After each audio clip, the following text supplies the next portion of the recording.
I thought I'd arrive early at the lawyer's office, but when my lawyer and I got there, Dave and his lawyer were already in the conference room. Seeing him with an attractive woman triggered my usual jealous reaction, making me feel somewhat inferior to him deep down. At 48, he was more handsome than at 20, tall and muscular, owning a successful business and leading the local chamber of commerce. I shuddered at the thought that if today didn't go well, I might never feel his comforting arms again. Dave barely acknowledged me as I followed my lawyer into the room. My face turned pale when the red-haired lawyer reached out to reassure him. I interpreted it as her wanting to quickly finish the meeting to pursue him. I knew from experience that she would enjoy it, as my husband was skilled and knew how to use his charm. Dave smiled at her but remained neutral when he looked at me. Frustrated by Dave's determination not to talk to me, I was forced to attend the meeting. While my lawyer chatted with the red-haired lawyer, I sat down. Dave took a folder from my large purse, opened it, and laid out the finished 2-page script. Seeing Dave smile faintly, I knew he was aware of my thorough preparation. He set up a laptop, plugged in speakers, and put a single sheet of paper next to it. Then casually, he put his hands on the table and looked at me with a polite but insensitive face. No anger, no hate, no grief. I had prepared for this meeting for 3 days, knowing my script by heart. I used my knowledge of David Brown to appeal to his emotions. We gathered to discuss Mrs. Julianne Brown, agreeing to sign a divorce petition if Dave listened to her for at least 1 hour. "If everyone is ready, I suggest the hour begins now," she said, turning the timer knob. It began to tick loudly, emphasizing the silence in the room. I was annoyed that Dave insisted on having lawyers present instead of a private meeting. I planned to share my feelings for the next 45 minutes before making Dave admit to something justifying my inappropriate behavior. It's awkward with just the two of us, even more humiliating in front of strangers. Well, no point in dwelling on the negatives. I had no choice. Glancing at my unnecessary notes, I crossed my fingers. Remembering my friend Sonia's advice, I cleared my throat. I expressed gratitude for Dave's willingness to meet with me today. I acknowledged my error and clarified that it wasn't related to his failure, but rather my own self-centeredness. I had spent days reflecting on this, hoping that Dave would appreciate my honesty.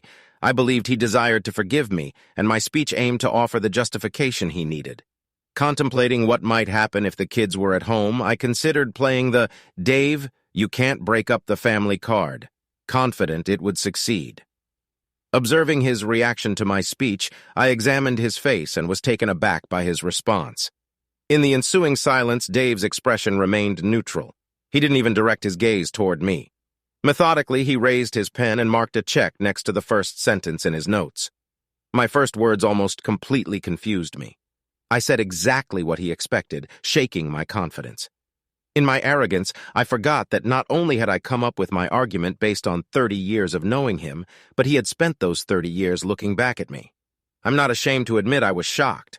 I emphasized the importance of sticking to the script, reiterating that the situation with Dave was a result of my own foolish and self-centered decisions. I conveyed the feelings of being lost, without children, feeling aged, unattractive, and worthless. I explained that I met Jason while collaborating on a church committee, describing him as sophisticated and a skilled seducer who knew precisely which buttons to press and when. He began acting like a friend, listening to my problems after church meetings last year when you were frequently away. But one day after a church meeting, Jason suggested going to a cafe, and unfortunately I agreed. It all seemed innocent, and he appeared as a good friend, so I didn't realize he was adept at breaking through a woman's defenses. Well, from coffee shops, we progressed to restaurants where he complained about his wife. I know it's a cliché, but by then, I trusted him.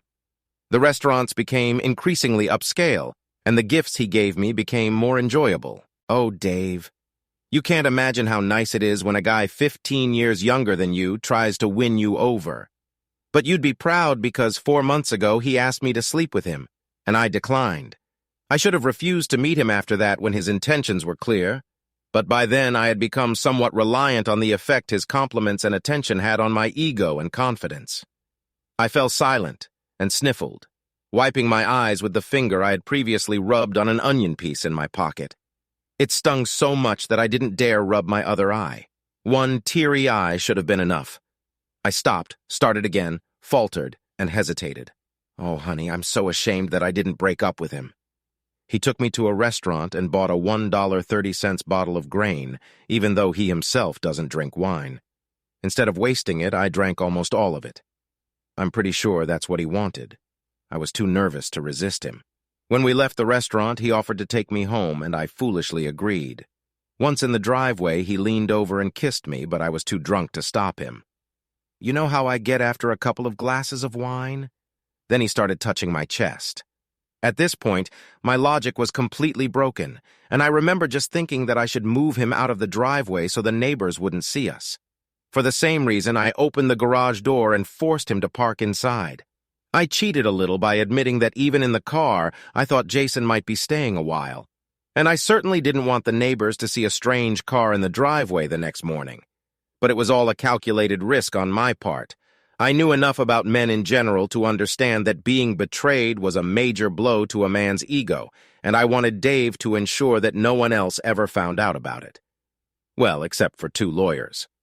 Well, Jason got out of the car as the garage door was closing and started kissing me again. As I said, I had already drunk most of the bottle of grain and was ripe for plucking. He grabbed my key and led me inside. I took him to one of the spare bedrooms, and I will be ashamed of this until the day I die. I let him do whatever he wanted with me. I'm so sorry, Dave. My only saving grace was that I was composed enough with him to get him to put on a safe. After Jason came, I think we both fell asleep. I because I was drunk, and he because he must have been tired after a 4 or 5 month chase. I know for sure I wouldn't have done it if I wasn't drunk and depressed when I woke up, and I definitely would have kicked him to the curb immediately. Instead, you entered the room and turned on the light.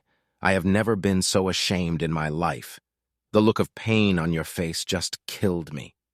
I realized how much misuse I caused to you and us with one simple mistake. With tears still flowing from one eye, I turned my pleading gaze to my husband. Having spent a lifetime together, I knew that I could read his expression like an open book and be able to judge how my request was going. Not true. His expression remained neutral. In fact, he didn't even look at me. Strange, but he was fiddling with the laptop in front of him. I thought he was writing notes until he clicked the link on his screen. A voice came from the speakers. My voice. Ugh, don't kiss me. You reek of beer. What about you, rotten grape breath? What? I had one lousy glass of white. The audio clip stopped and the room fell into a thunderous silence. I think that's how it was. The roaring sound in my head drowned out everything else. Yes, I felt embarrassed and humiliated when Dave walked in on me that night with Jason before lifting Jason by his hair and beating the crap out of his body. But that was insignificant compared to the fact that I had just been caught in a huge lie. This completely threw me off track. I was so confident that my script would work. My eyes darted around the room. Dave's lawyer smiled slightly. Mine looked slightly embarrassed. Dave just looked at me expectantly with that damn blank expression. Later. I will never understand why I didn't immediately realize what it all meant. What the heck? Dave had an audio recording of my meeting with Jason that night being wound up. He never occurred to me to follow the logic of this. Why does he need a voice recorder there if he didn't know in advance that he could record something? What else did we say? The silence stretched uncomfortably for a long time, and I looked at the cryptic shorthand of my notes and, looking back stupidly, plunged into the script I had prepared. I clung to him like a drowning man clings to debris. It was only once. It won't happen again. Nothing like that. Please believe me. I just wasn't strong enough to resist him, but I wasn't so out of control that I wouldn't force him to use a protection or let him take me on our bed. He wanted it. But I would never do that, no matter how drunk I was. We were in Megan's old room, right? Dave just looked at me sadly, and I didn't know what was worse, his sad face or his impassive one. He shook his head and turned to the computer. I felt rather than hurt him double-click the icon, and I cringed until I just like to watch how you lie in front of me full of desire. It is very hot. Then, once it's finished, another double-click, and Jason's voice again. When can we have time in bed again in your clueless husband's bed? It was so cool. This time Dave clicked and ended the clip. And then just look at me silently, accusatory. What could I even say? Everything I claimed was debunked, not by Dave, but by my own words. Protection. It was a one-time drunken mistake, not getting closeness with my husband in our own bed. The whole thing crumbled as a lie in just 30 words. Stand, stand. I'm speechless. Though it was awkward, I looked at Dave for any clue. His neutral gaze revealed nothing. I noticed my lawyer checking her watch, making me focus on the ticking timer, realizing the 60 minutes I had to salvage my marriage were slipping away, and I admit, going terribly. I forced myself to suppress panic. Apologies for the lie, Dave, about it being the first time. I just didn't want to hurt you more than I already had. I thought if I could convince you it was a one-time thing, and for the exact reason I stated, you wouldn't be so offended. I stumbled back into silence. Should I now admit I dated Jason several times a week for over 6 months? The trouble was, I didn't know what Dave knew. He had recorded conversations revealing the night he found us wasn't the first or only night, but what else did he know? Hiding the recorder where I usually did with Jason hinted at suspicion at least one more time. I just didn't know. However, I knew that if I was caught telling one more lie, it would all be over. Well, Juliana, it's time to be vague, avoid details, and stick to the facts. The truth is that Jason did seduce me, and it took a while. He has a thing for older women. It's true that being pursued by a man almost my kid's age gave me an ego boost. I admit it. I was weak. I thought about saying I used the master bed only once the first time. It would be a lie, but put me in a better light. But not knowing how long Dave knew about my extramarital activities held me back. I decided to stay silent on this. However, I couldn't remain silent on everything, realizing I had limited time to rectify the situation. Unsure of the best course of action, I turned my attention to my notes. I discarded the initial points after being exposed and focused on words highlighted in capital letters. I conveyed that I never ceased to love and respect Dave, emphasizing that I gave him no less love than I always had. I explained that Jason was an additional dimension that didn't diminish anything from my love for Dave, but rather added an overflowing quality if I could describe it that way. When I fell silent, Dave redirected his gaze to his laptop screen, furrowed his brow, and appeared momentarily confused. However, he eventually relaxed again. Listening to the recording, a continuation of the earlier soundtrack, I understood that Dave's frown indicated he was searching for an icon on the screen before realizing it was one of the open files. It would be better if he didn't grasp it, and he evidently started over. Going back to the beginning of the video, I revisited Jason's question about being closeness in our marital bed. Like the first time, I cringed, knowing my words once again condemned me with, "I already told you, never again, not after the last time." That night, Dave stepped out of the shower and inadvertently stepped on a large drop of white, for which I was grateful. Dave accepted my explanation about sneezing, attributing the drop to snot. Sinking lower into the seat, I anticipated the predictable words that would follow. Although I initially felt smug when I uttered them, that feeling dissipated. Being Dave by offering to clean his leg and doing it nicely diverted his attention. Commenting, you have to admit to all that your husband sometimes acts like an ignorant idiot. I found discussing how we successfully evaded detection, such as when he had to hide in the closet when Dave came home early, insulting. Yes, Dave is clueless. Initially, I found it sweet that he trusted me so much. Now he's just an ignorant fool. I wonder if we could have time in bed right here while he's in the room. The mocking tone made me realize I was rehashing a futile point. With these words and such a tone, I couldn't even convince myself I loved and respected my husband, let alone him. Again, confusion set in. Before this meeting, I convinced myself I loved and respected Dave. But after what I did and said, how is that possible? Steeped in the ticking, tense silence. After the final nail in my coffin, Dave turned to look at me. I couldn't look him in the face, so I turned to his lawyer. Such contempt on her face made me shudder. Any doubts that Dave was just another client to her vanished. I looked away from her and now looked at my lawyer. She, too, wasn't quick enough to hide her disdain. Here I am, fighting for my future, surrounded by people who think I'm something they stepped into at the dog park, and one of them should be on my side. My confidence dissipated like dew in the midday sun, and my self-esteem quickly followed suit.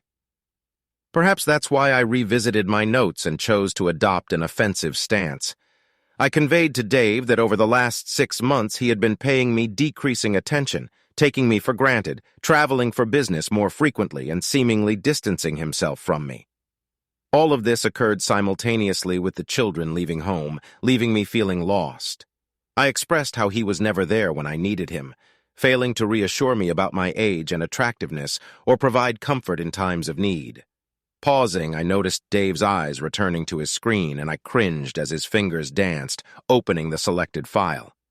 It became apparent that Jason's words were from just after our second encounter, that fateful night shortly before Dave reached a breaking point. Jason spoke about our recent lack of bed life, expressing his desire for more frequent encounters. He mentioned a canceled trip and how I had requested him to limit Dave's diet. Jason explained that he only had the opportunity that night due to an urgent meeting Dave had to attend. He also expressed a wish for Dave to leave town more often. "Well, I want more," retorted an irritated Jason, to which the clip was once again interrupted. Ashamed, I lowered my eyes to the table, avoiding 3 judgmental glances, and recalled my emotional state during the last conversation. The truth was that the novelty of having a lover, even one as young and energetic as Jason, was beginning to wear on Jason, and my actions in betraying my husband had caused me to lose respect for Dave, and it was at least beginning to prick my conscience. Loss of respect more than anything else, I think, was the reason for my emotional distance from my husband. Even as I prepared for this meeting, fully intending to blame him for pulling away from me, I realized that it was a lie to allow myself to continue to betray him.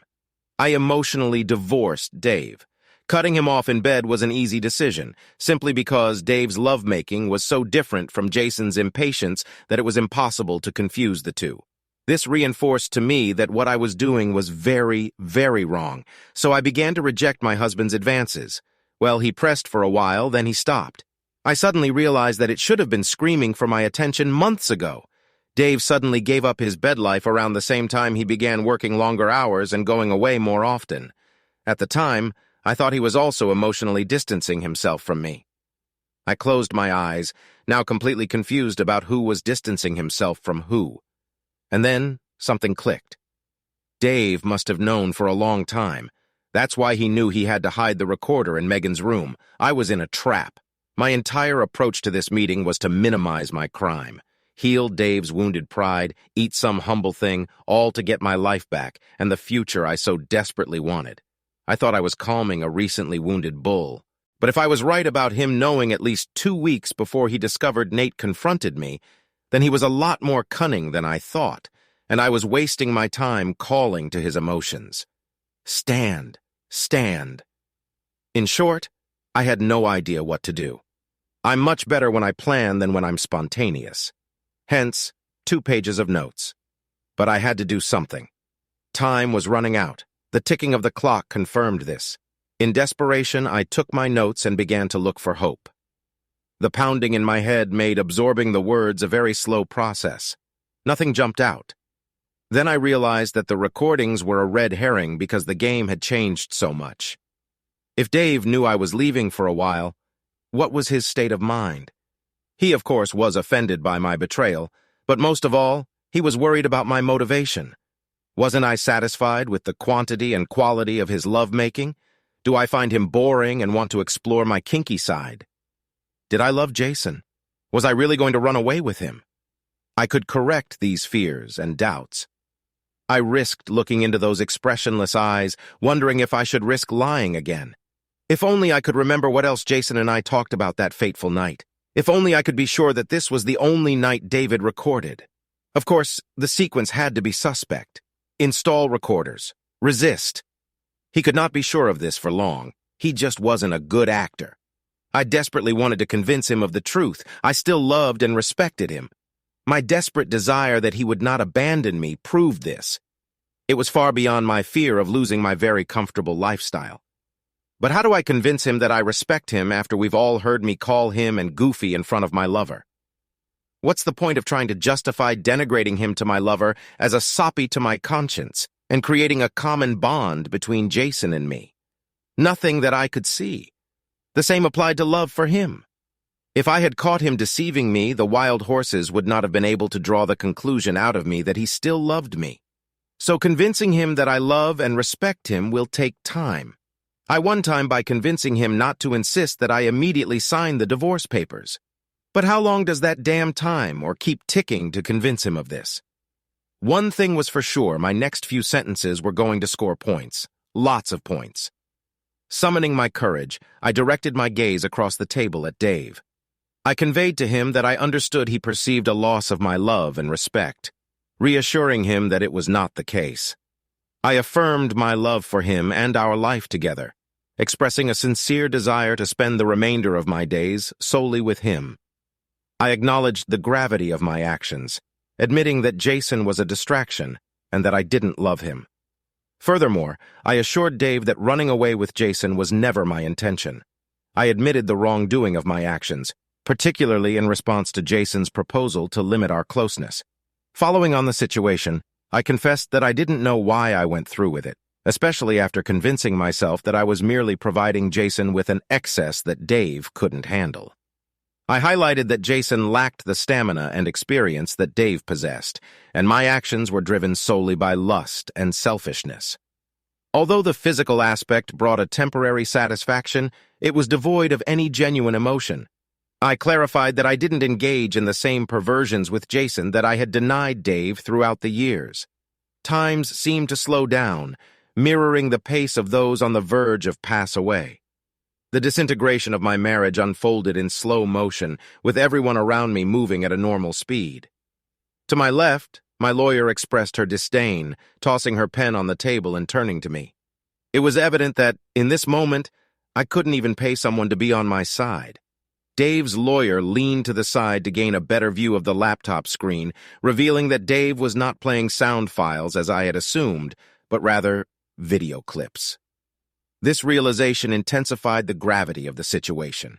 Dave's wife grabbed his hand in a show of support, and though he wasn't looking at me, his reaction conveyed a profound hurt, as if the man meant to support him had betrayed him. I witnessed a fleeting expression of devastation on his face, and a single tear rolled down from the eye closest to me. I questioned whether he was truly suffering, or if he had steeled himself by fixating on the screen. Amidst the chaos, a few irrelevant facts registered in my mind. The recording was made at least 3 weeks before the collision, meaning Dave had been witnessing my betrayal for some time, enough to discern a pattern. Silence enveloped us as the speakers played, the heat that had once suffused the room, now transforming into a sense of dirtiness, sloppiness, and tastelessness. I focused on the table, and my lawyer laid out the divorce papers before me. Helpless, I couldn't counter the vile behavior that Dave had uncovered. With unparalleled ease, he dismantled all my rationalizations, minimizations, and feeble attempts at reconciliation. It was over. Dave, acting as an orchestra conductor, didn't utter a word today. Instead, he indicated the section of the orchestra he wanted to play next, using his skills and talents to execute a silent symphony of separation. No, it wasn't Dave. I ascended the scaffold myself, blindfolded, and with a noose in hand, kicking the lever. Dave simply erected the scaffold and departed. As soon as he played the last clip, he knew precisely what I was going to say, leaving me with no chance at redemption. And when I came up with my arguments based on my closeness knowledge of him, after observing him for 3 decades, I had forgotten that he also looked at me for the same amount of time, looking back at me with her smart, penetrating eyes. The shame and humiliation were unbearable, and finally caused me to run away. Escape was what I needed. Running back to the house that was still my home, at least until Dave got the eviction notice.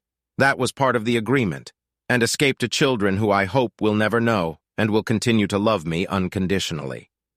The only way to salvation lay through a receipt with the loss of most of my life. I took the pen, signed the 2 agreements, and threw it away in one fluid motion. I was surprised Dave's business wasn't worth more, but that's what my lawyer's assessment found, and of course, Dave had plenty of time to hide most of it. By that time, the last recording had thankfully ended, and the ticking silence returned. My lawyer took the signed papers, handing me a copy while placing the rest in her briefcase. She left the room, leaving me seated, frozen, torn between the desire to run and the wish to convey a positive message. I longed for an ember of hope, something to convince myself that there might be a chance to rekindle the flame someday, to let Dave know that I still cared about his well-being. The sharp sound of an alarm clock disrupted my thoughts, prompting me to stand up and deliver my positive phrase. The jackal, holding Dave's hand with both hands, urged him not to seek revenge on Jason, expressing her fear of never forgiving herself if he ended up in prison. Dave's response was another damning video, thankfully not featuring my voice, but that of another woman speaking in an almost shrill tone. He mentioned the consequences Jason would face if her brothers got to him first, identifying herself as Mrs. Jason. Initially, I had thought Jason's silence after the beating reflected fear on his part, but now I pondered that being divorced and penniless might be a fitting end for the scammer. The burden on my conscience grew heavier as I considered that he might die because he had been involved with me. As I prepared to leave, I couldn't bring myself to look Dave in the face. Whether he had his expressionless face, whether he was laughing or crying, it all pained me. A constant reminder of the misuse I had caused this good man. He had lost everything except my house and money, and suffered a tremendous emotional blow all at my hands. I deserved every bit of his anger.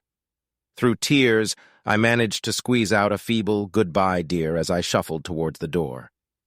My pathetic attempt to salvage my old life was discarded, akin to a plague beetle. Perhaps my daughter Megan would visit me while I drowned myself in oblivion, or if she wasn't available, then my son Joel. Just as I began to push the door, voices behind me caught my attention. Another damn recording. An excited young male voice accused, "Cheater!" A very familiar female voice intervened, asking, "Are you sure, Dad? I think I'll drink alone today."